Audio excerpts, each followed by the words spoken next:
हरे कृष्ण। तो आज हम श्रीमद् भागवतम के चौथे स्कंद के 13वें अध्याय, जिसका शीर्षक है ध्रुव महाराज के वंशजों का वर्णन,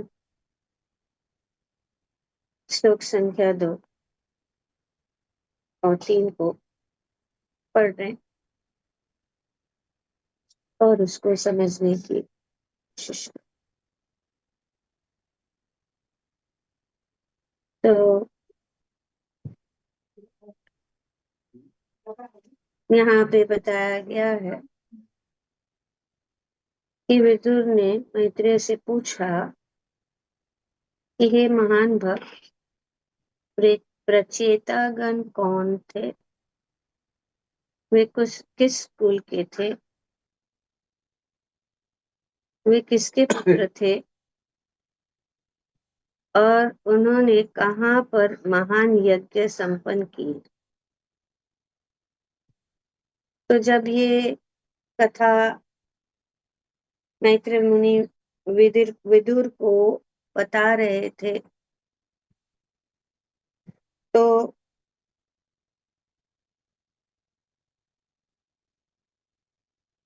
यहाँ पे प्रभुपाद जी बताते हैं, पिछले अध्याय में प्रचेताओं के यज्ञ स्थल पर नारद द्वारा 3 श्लोक गाए जाने से विदुर को और आगे प्रश्न पूछने का प्रोत्साहन प्राप्त हुआ। तो पिछले अध्याय में जब मैत्रेय मुनि ध्रुव महाराज की महिमा का गुणगान कर रहे थे, तो बीच में उन्होंने हमें और विदुर को प्रचेताओं के यज्ञ स्थल में लेके गए, जहाँ पे उन्होंने नारद मुनि द्वारा ध्रुव महाराज की महिमा और गुणगान जो है प्रचेताओं के यज्ञ स्थल में जो है बताया। और ये इसी कारण जो है मैत्रेय मुनि ने बताया कि एक तो शिक्षण यही है कि भगवान के महान भक्तों की महिमा का गुणगान करने से प्रोत्साहन या उत्साह आ जाता है, प्रोत्साहन मिल जाता है। तो यही हुआ, विदुर जो है प्रोत्साहित हो गए अधिक प्रश्न पूछने के लिए, प्रचेताओं के विषय में जानने के लिए। वे कौन थे, वे किस कुल से थे, वे किसके पुत्र थे और उन्होंने कहाँ पर महान यज्ञ संपन्न किया। तो ये प्रश्न जो है विदुर के मन में आए, और मेरे ख्याल से आप लोगों के मन में भी किसी ने पूछा था उस समय कि प्रचेता कौन थे। तो ये प्रचेता कौन है, ये जो है उत्साह है। जब अचानक प्रचेताओं का वर्णन किया गया, उनके यज्ञ स्थल का वर्णन किया, नारद मुनि उनका गायन कर रहे हैं, तो स्वाभाविक है कि मन में ये प्रश्न आता है कि ये कौन है। और यही हुआ, और विदुर ने मैत्रेय से प्रश्न किया। विदुर ने कहा, मैं जानता हूं कि नारद मुनि समस्त भक्तों के शिरोमणि है। वो आगे बता रहे कि नारद मुनि, यहाँ पे ध्रुव महाराज की महिमा का गुणगान हो रहा है, प्रचेताओं के विषय में जानने का जो है इच्छा प्रकट हो रहा है। और यहाँ पे नारद मुनि का भी जो है कि कितने महान समस्त भक्तों के शिरोमणि, इतना सुंदर रूप से विदुर यहाँ पे मैत्री मुनि से नारद मुनि की महिमा बता रहे कि वे तो शिरोमणि है, उन्होंने भक्ति की पंचरात्रि विधि का संकलन किया है और भगवान से साक्षात भेंट। तो ये पंचरात्रि विधि बहुत ही महत्वपूर्ण है भक्तों के लिए। 2 प्रकार की विधियां हैं जिसको पालन करने से हम बिना संकोच उन रास्ते से चल सकते। मतलब अगर हम इस विधि का पालन करेंगे तो निश्चित रूप से हम अपने गंतव्य तक पहुंच जाएंगे। निश्चित रूप से 100% हमें जो है उसका लाभ मिल जाएगा। श्रील प्रभुपाद जी कहते हैं कि ये 2 ट्रैक है, पंचरात्र विधि और भागवत विधि। तो ये 2 विधियां, पंचरात्र विधि और भागवत विधि, जो हमें भगवान की ओर ले जाने का रास्ता है। जैसे कि एक रेलगाड़ी के 2 पटरे होते हैं, 2 ट्रैक होते हैं, ये 2 ट्रैक्स है जो हमें ले जाता है। और वो साथ साथ चलते, दोनों जो रेलवे के ट्रैक्स है वो जो है साथ साथ चलते। तो ये एक भागवत विधि और ये पंचरात्रि विधि, ये जो साथ साथ चलता है और हमें अपने गंतव्य तक। तो भागवत विधि का मार्ग जो है श्रीमद् भागवतम में बताया गया है, जो है श्रवण और कीर्तन आदि। तो नवधा भक्ति है, ये भागवत विधि है, इसको राग मार्ग भी कहते हैं। और पंचरात्र विधि वो जो है अर्चना, पूजा, पूजा की विधि कि किस प्रकार से भगवान की पूजा वगैरह की जाए। ये जो है पंचरात्र विधि का संकलन श्री नारद मुनि ने किया। कैसे? भगवान से साक्षात भेंट कर। एक बार नारद मुनि जो है वे नर नारायण ऋषि को मिलने गए, जो सबसे महान और मुख्य ऋषियों में से परम है।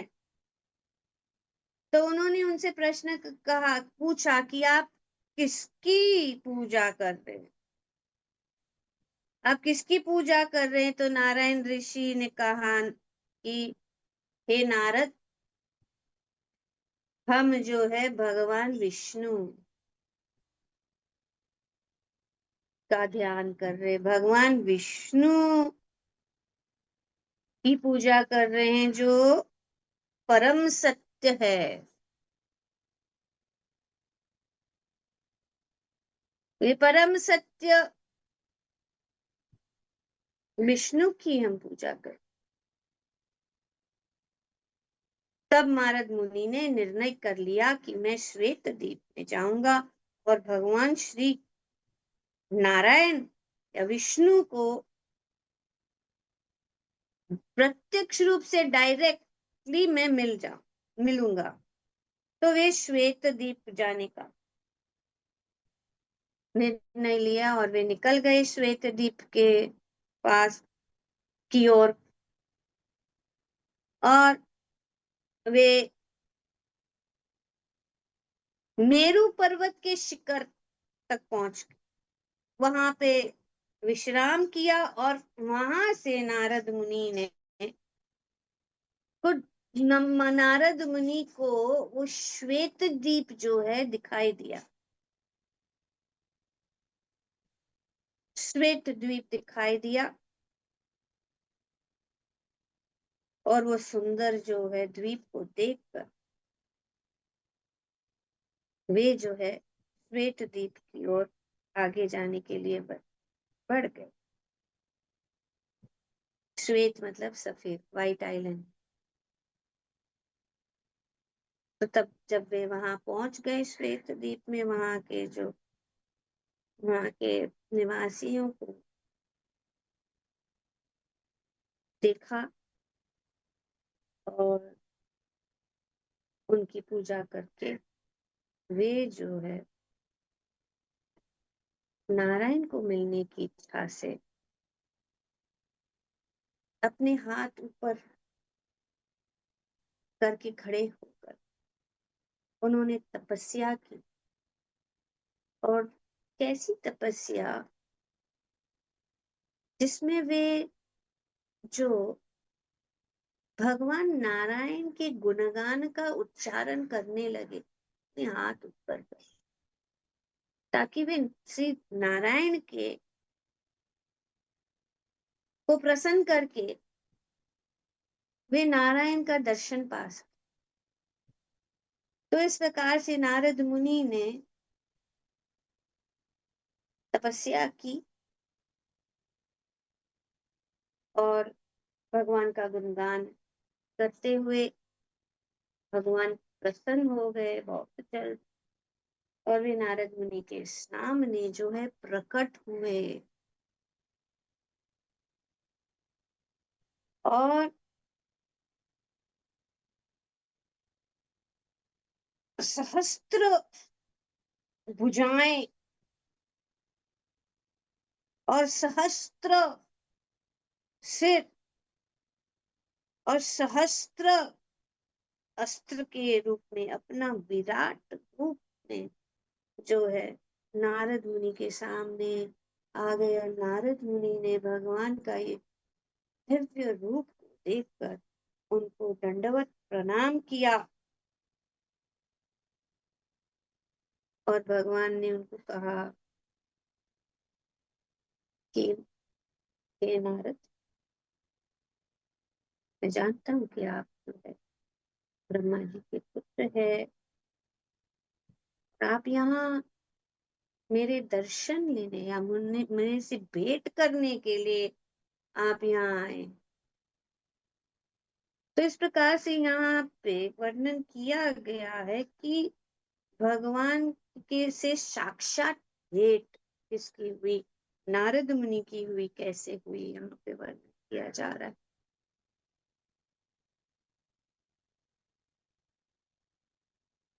तो उन्होंने कहा कि आप मुझे भेंट करने के, लेकिन यहाँ पे मेरा दर्शन उसी को प्राप्त होता है जिसने मेरी जो है दिव्य प्रेम भक्ति में मेरी सेवा की, और कोई नहीं।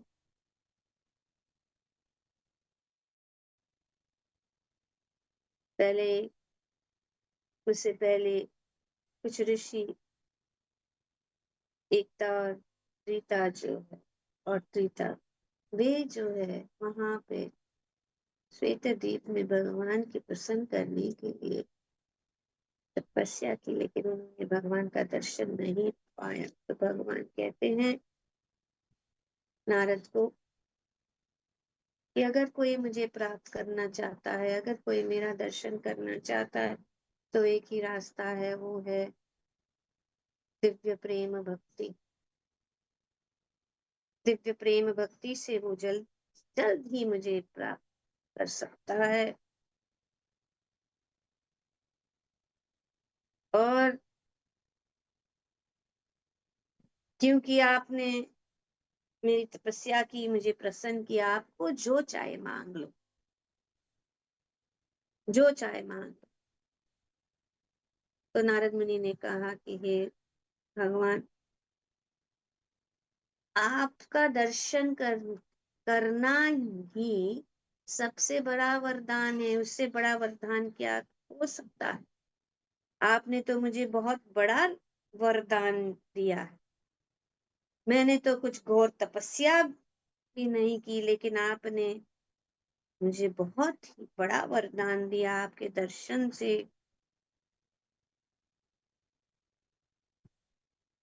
तो नारद मुनि को श्री नारायण ने, एक लंबा कथा है कि उन्होंने जो है भगवत विधि, भगवत भक्ति की जो विधि है, और नारद मुनि को बताई।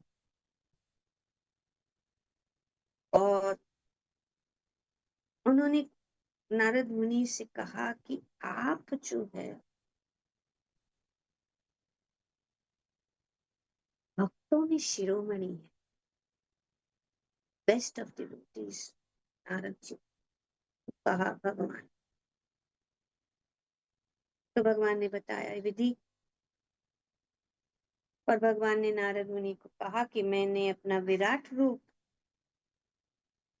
आपको इसीलिए दिखाया ताकि आप जान सकते हैं कि इस पूरे ब्रह्मांड जो है,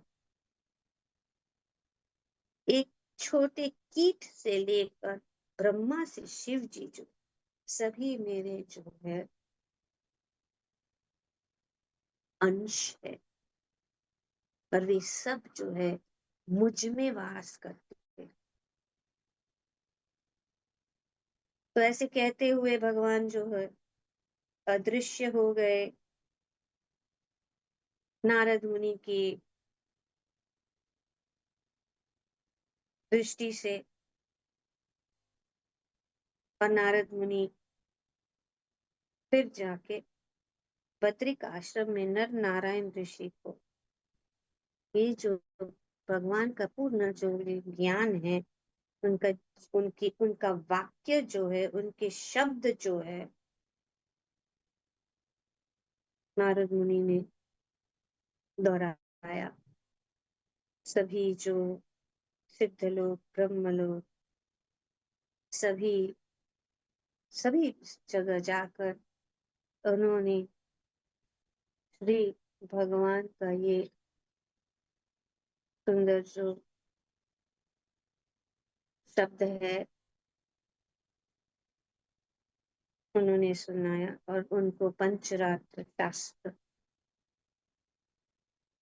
के रूप में जाना। तो इस प्रकार से भगवान से स्वयं नारद मुनि ने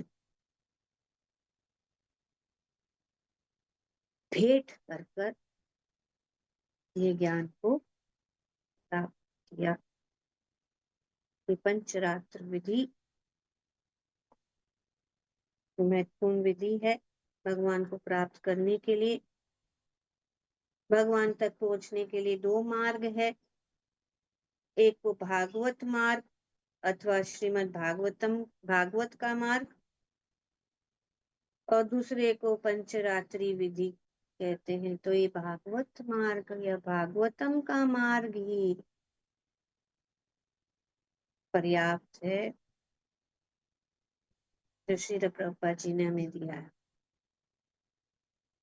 पंचरात्रि विधि मंदिर में पूजा करने की विधि है, जबकि भागवत विधि नवदा भक्ति है जो श्रवण तथा कीर्तन से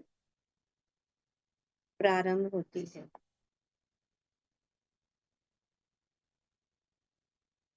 तो ये दो विधियां, पूजा की विधि, अर्चना की विधि, जो मंदिरों में किस प्रकार से भगवान की जो अर्च विग्रह की पूजा की जाती है, सभी जो नियम होते हैं वे जो है उसको कहते हैं भागवत, सॉरी, पंचरात्र विधि। और दूसरा है भागवत विधि, श्रवणम कीर्तनम विष्णु स्मरणम पाद सेवनम अर्चनम वंदनम दास्यम साख्यम आत्मनिवेदनम।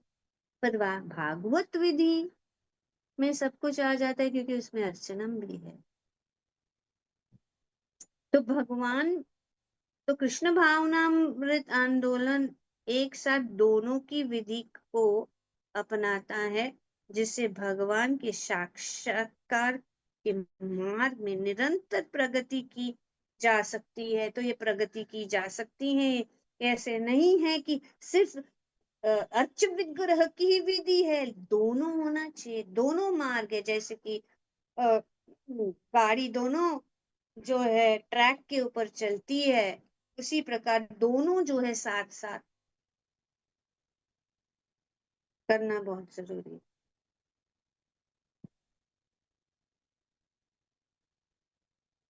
तो यहाँ पे ये मार्ग जो है, और जब प्रभुपाद जी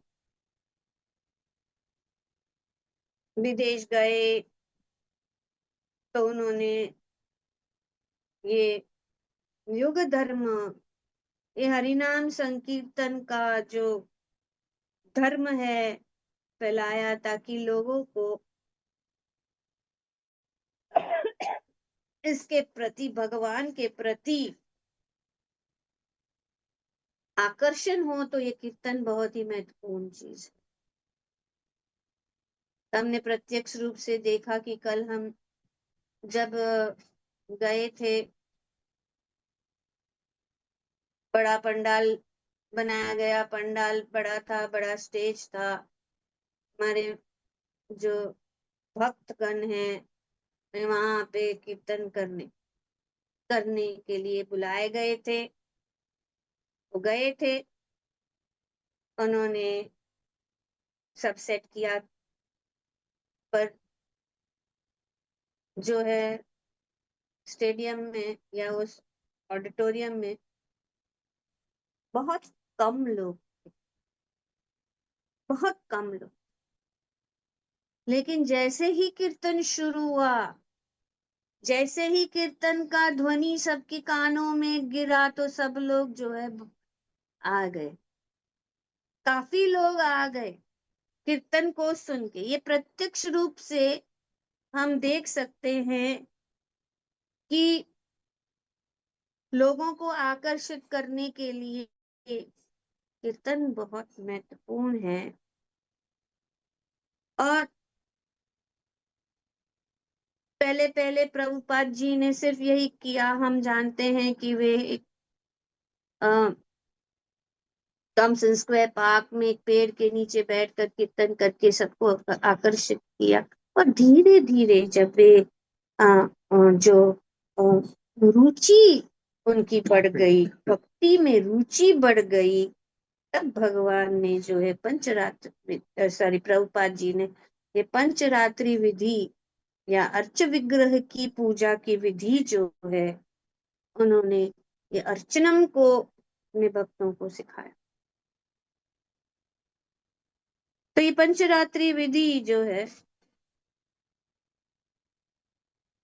ये हम पंचरात्र जो शास्त्र है, नारद मुनि द्वारा जो है बताया। भक्ति संदर्भ में श्री जीव गोस्वामी बताते हैं कि दो मार्ग है, दो पथ है, दो विधि है श्रीमद् भागवत।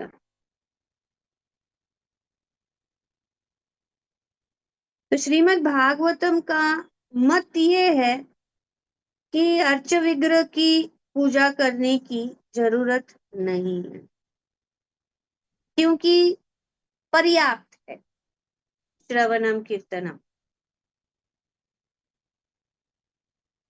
जरूरत नहीं। कि अगर हम अर्च विग्रह की पूजा भी न करें तो ये भागवत विधि जो है वो हमें अपने लक्ष्य भगवान तक पहुंचा सकते। तो इस प्रकार से ये भागवत विधि पर्याप्त है। पर क्योंकि हम हमारी भक्ति को आगे बढ़ाने के लिए, ताकि हम अपना जो है संबंध भगवान के साथ जोड़ने के लिए प्रभुपाद जी ने अर्च विग्रह, ताकि जब अर्च विग्रह है, तो जब हम अर्च विग्रह की सेवा करते हैं तो हमारा जो संबंध है भगवान के साथ और बढ़ जाता है।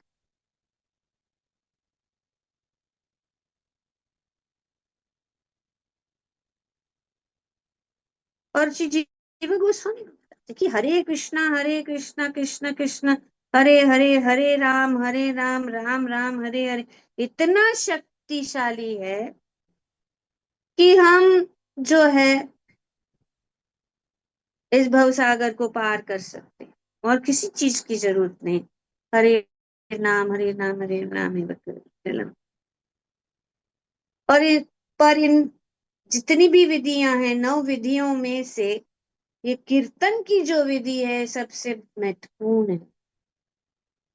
श्री जीव गोस्वामी कहते हैं कि ये अर्चनम वंदनम दास्यम,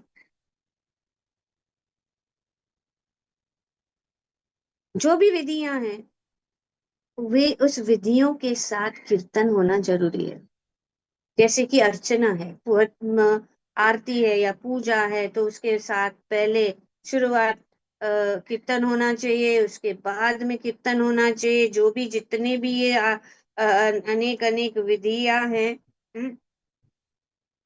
भोग है, जो भी है, दास्य है, वंदना है, जो भी है, भगवान साक्ष्य है, कीर्तन होना जरूरी। इसीलिए कीर्तन बहुत ही महत्वपूर्ण है। तो अब ये पंचरात्र मतलब 5 कदम, 5 स्टेप्स, इसीलिए पंचरात्र। पंच मतलब 5 और रात्र मतलब रात्रि। पंचरात्र, पंच मतलब 5 और रात्र मतलब रात्रि, इसीलिए पंचरात्र। एक समय दो जो राक्षस थे, मधु और कैटव, मधु और कैटव ने जो है देवर द ट्रांसेंडेंटल हैकर्स, उन्होंने हैक किया ब्रह्मा जी का ब्रेन को, हैक करके पूरा जो वेद जो है चुरा लिया।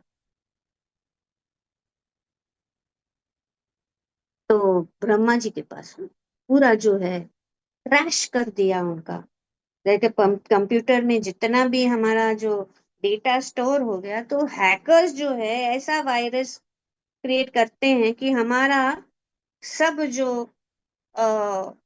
डेटा है डिलीट हो जाता है। तो पूरा डेटा डिलीट कर दिया उन्होंने ब्रह्मा जी का, ये मधु और कई। तो भगवान को,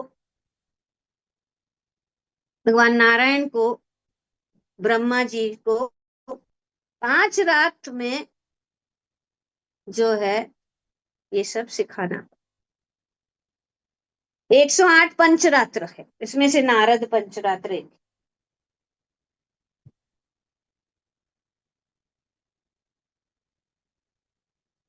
और ये नारद नारद पंच रात्र जो है 5 विभागों में विभाजित किया गया, इसके लिए इसको पंचांग कहते हैं।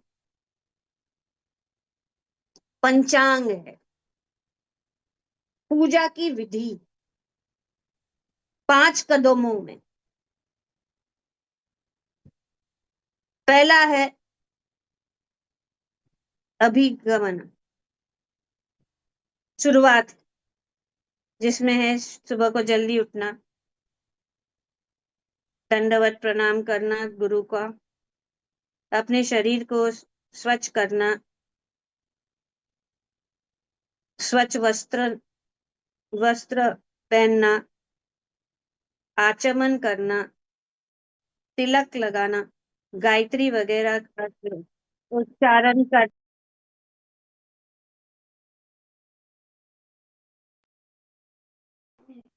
Sorry, Hare Krishna, can you hear me? Yes, yes, some call here. you can hear. तो ये पहला विधि है। क्या है? जल्दी उठना, स्नान करना, अपने गुरु का प्रणाम करना, अपने शरीर को स्वच्छ रखना, तिलक लगाना, स्वच्छ वस्त्र पहनना। स्वच्छ वस्त्र पहनना है। कभी कभी हम नाइटी पहन लेते, वही नाइटी दूसरे दिन पहनते। जो भी रात को हम जो कपड़ा पहनते उसको फिर दूसरे दिन नहीं पहनना चाहिए, क्योंकि शरीर जो है मृत समान हो जाता है, शव के समान हो जाता है रात को जब हम सोते हैं।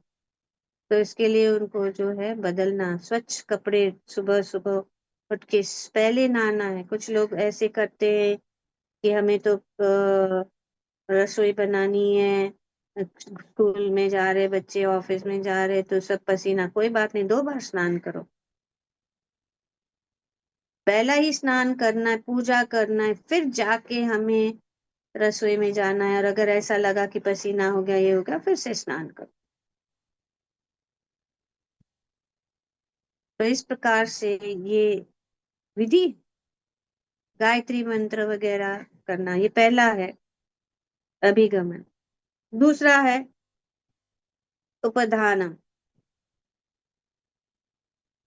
पूजा के लिए सब कुछ कलेक्ट करना, जैसे कि आरती की थाली तैयार करनी, उसमें अगरबत्ती, पंचदीप, शंख, वस्त्र और फूल, चमर और मोर पंख का मोर पंख का एक पंखा, ये सब, बाकी का सब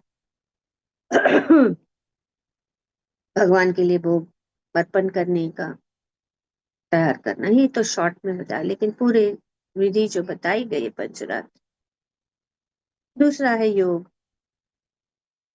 भगवान के साथ अपना मन को भगवान के चरण कमलों में, अपने मन को हरि नाम करना,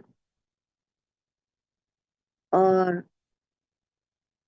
हमारा स्थिति भगवान और हमारे बीच में, हमारे हमारा पोजीशन क्या है उसको जानकर इस प्रकार से भगवान के दास के रूप में अपने आप को समझकर सेवा करना। चौथा है इज्जत, वर्शिप। अभी ये पूरा जो है उसमें 16 उपचार है जो हमें इसमें बताया गया है। और पांचवा जो है स्वाध्याय, अपना निजी जो भक्ति, ताकि हम अ, भक्ति में आगे बढ़ सकते हैं, और वो है श्रवणम और कीर्तनम। श्रवण और कीर्तन, भागवत का श्रवण करना वो भी कीर्तन ही है, और भगवान के विषय में बोलना। जो सुनता है वो श्रवण कर रहा है, जो बोल रहा है वो कीर्तन कर रहा है। तो ये दोनों विधि, इसको कहते हैं स्वाध्याय। तो हमारी जो भागवत विधि है मुख्यतः ये 5वां अंग है इस पंचरात्र विधि का। तो यहाँ इससे हमारा जो है शुद्धिकरण होता है, और इस विधि को पालन करने से कोई संदेह नहीं, कोई संदेह नहीं है कि हम जो है भगवत धाम वापस जाएंगे, भगवान का दर्शन पाएंगे, और आमने सामने हम जो है उनको देख सकते हैं। ये फुल प्रूफ मेथड है जो शास्त्र के अनुसार बताया गया है। ग्रंथराज श्रीमद् भागवतम की जय। ओम तत्सत। Thank you very much.